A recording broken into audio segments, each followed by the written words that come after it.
Hey Trashaholics, welcome to my trashy channel.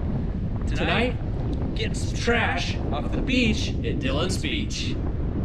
This video isn't going to be so much about me finding trash, it's going to be a video about the trash I find. We're going to trace the origins of the trash and how it got here. Take this common bottle cap for instance. It probably washed miles and miles in the ocean before it got spit out on this beach.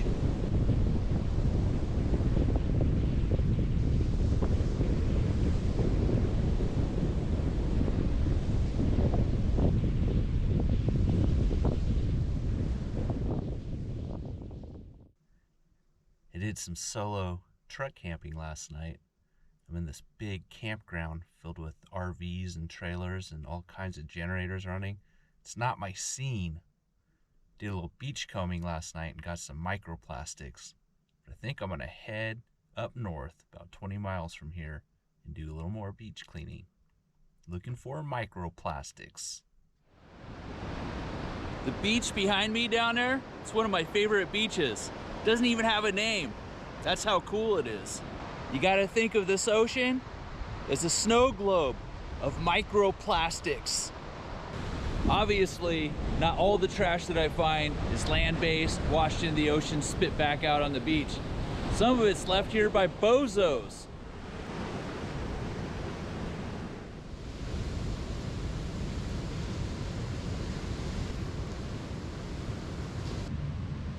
These are a couple little things that for sure washed in from land.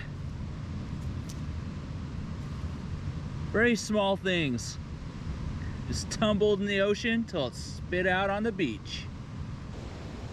It's kind of funny. I have my eyes set for looking for little pieces of trash and styrofoam. Sometimes the ocean kicks out things that mimic trash. For example, I'm finding styrofoam,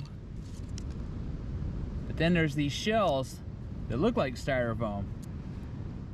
Darn ocean trying to trick me. Probably from a bozo. I've been to 2 beaches and I picked up bozo trash and microplastics.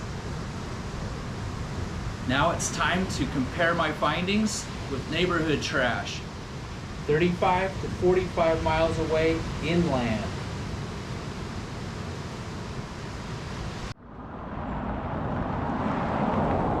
Back in the neighborhood on the surface streets, I'm looking for curb and gutter trash.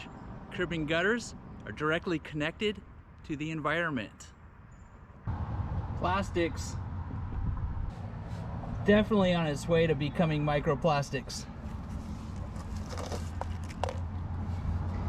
This is a soft plastic with a hard cap. Once that cap gets ran over, to turn into smithereens. Sometimes I have people reaching out to me, asking me how they can help. This is how you can help, cleaning up the streets in your neighborhood, right in front of your house. Every little bit counts. You might see a little piece of plastic scurrying down the street. Go get it, throw it in your garbage can. That helps. Let's keep the ocean clean. We can do it from our neighborhoods. I mean, at least we can make a dent in it. It's not gonna solve the world's issues, but it will help. Every little bit helps. Go to your favorite hardware store and buy yourself a picker and use any kind of sack that you want, bucket, it's your choice. There's no rules, there's no regulations. Picking up trash is easy. Nobody's telling you what to do, and that's one of the nice things about it. Another thing worth mentioning is you don't have to pick up all the trash. Develop a route. First time through, pick up the direct threats. Second time through, pick up the secondary stuff. And after a few times, it'll be pretty clean. Then it's just upkeep after that. Quite a bit going on here. Watch for the pink little pieces of plastic.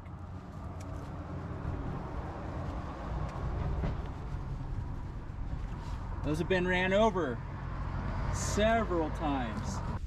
Straw. It's this pink plastic. This was like for some kind of gum container. And it's just exploded into little tiny pieces. This is the kind of stuff you find on the beach. So you think about it, this is All the stuff you find on the beach, that's all this little tiny plastics, all came from bigger pieces of plastic. It's a bigger problem than you think it is. These are the pieces I was able to salvage. Some of it's pretty far underneath this car park here and I can't crawl under there and get it. But sour flush gum wrapper. That's just one piece on this planet full of this. This is a sizable area. Got all your basic plastics, fast food related. This median's got all kinds of little stuff. Styrofoam cups. And a new flavor Doritos. Sweet and tangy barbecue. I thought I was gonna get through this cleanup without finding any Doritos. All these plastics and styrofoams came out of this spot alone. Some pieces from a fender bender, some signs, and a sack filled with all the other stuff. Socks and just gross stuff in general. Mostly cloth related, napkins, that sort of thing. I left the glass bottles and aluminum cans. The aluminum cans seem to pick themselves up, and the glass bottles add weight, and those pick themselves up sometimes as well. There are several reasons to pick up curb and gutter trash. One of them is protecting the storm drain inlets.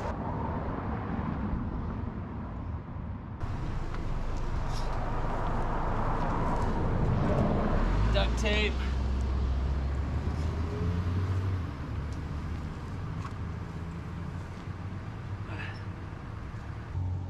That's what I pulled out of this one.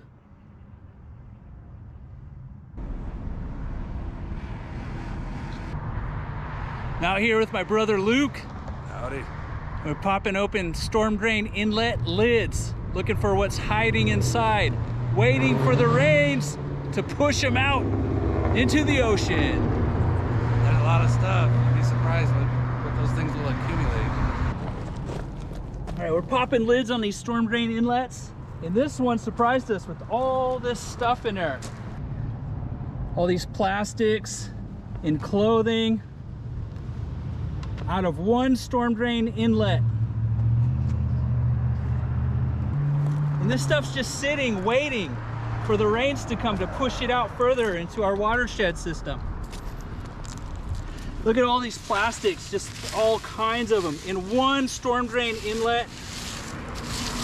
All this was on the street before it ended up in there.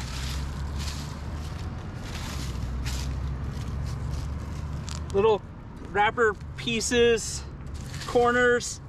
They travel by the wind so easy, and they find themselves in these storm drain inlets, waiting to be pushed out into the ocean.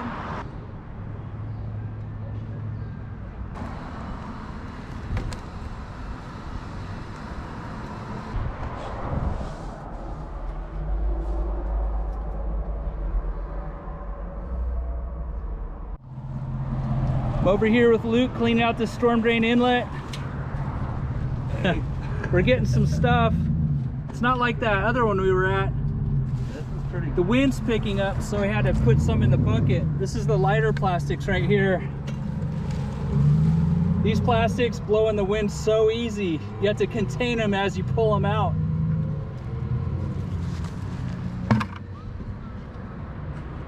Styrofoam and plastics. This one's pretty deep. Luke can barely reach it with his full arm extended and picker. Yeah, that might be you have to like really lay down on the ground to get onto this level. Quite a bit of stuff in here too.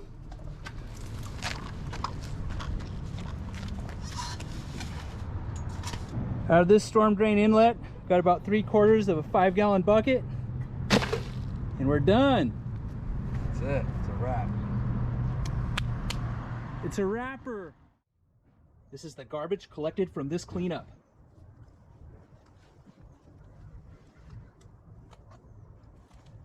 All the usual suspects: Big Gulps, Starbucks, Gatorades, Capri Suns, and Marlboros, and Mickey D's. I almost didn't say Coca-Cola. And the styrofoam cups, cutlery, and straws and lids. These are the microplastics from the streets that I'm gonna compare to the ocean microplastics that I found. This is the trash that came directly out of a few storm drains. There's about 100% chance that this trash would never be removed from those storm drains before it got flushed out into the environment. This is the trash from the ocean that I collected. Down here we got a whole bunch of microplastics. I am 100% convinced that all this section right here washed into the ocean from the inland. Could have traveled anywhere from 1 to 50 miles, maybe even more. This little section right here is bozo trash. People just left this on the beach. Let's quickly take the journey that it takes for inland trash to travel to the ocean. The rain flushes everything into our watershed system.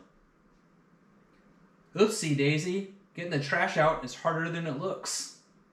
This spot filled 5 42-gallon trash bags alone out of many debris fields dotting the banks.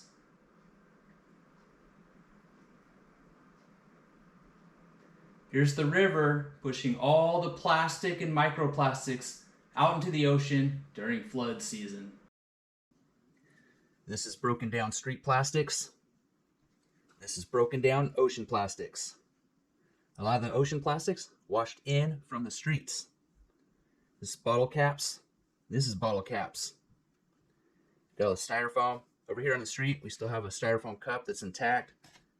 Here it is starting to break down after getting ran over. And by the time you get to the ocean, this is a piece of a styrofoam cup. This is a piece of a styrofoam cup. But where's the rest of it? It spreads out, and that's our issue. All these plastics wash in and they spread out all over the place. Look at this piece, for example. Sour Flush. It's a candy toilet. This is what it looks like when it's all ran over. Just many, many pieces. One single piece of packaging. It's so crazy. These caps, they start getting chipped. Where's the other piece? Could be over here somewhere. They just break down into these tiniest pieces. Here's an example. Find a lot of fireballs. Here's a fireball cap intact. Here's one that's been ran over. It's so many little pieces. They eat like this little tiny size. Probably never find that again. Probably never find half the stuff again. This is probably a fireball cap piece right here. I don't know. Can't really tell. But this is all microplastics that are in the ocean that were land-based. And to me, this is pretty big issues. If we all work together in our neighborhoods, we can curb all these ocean plastics by picking up all these neighborhood plastics.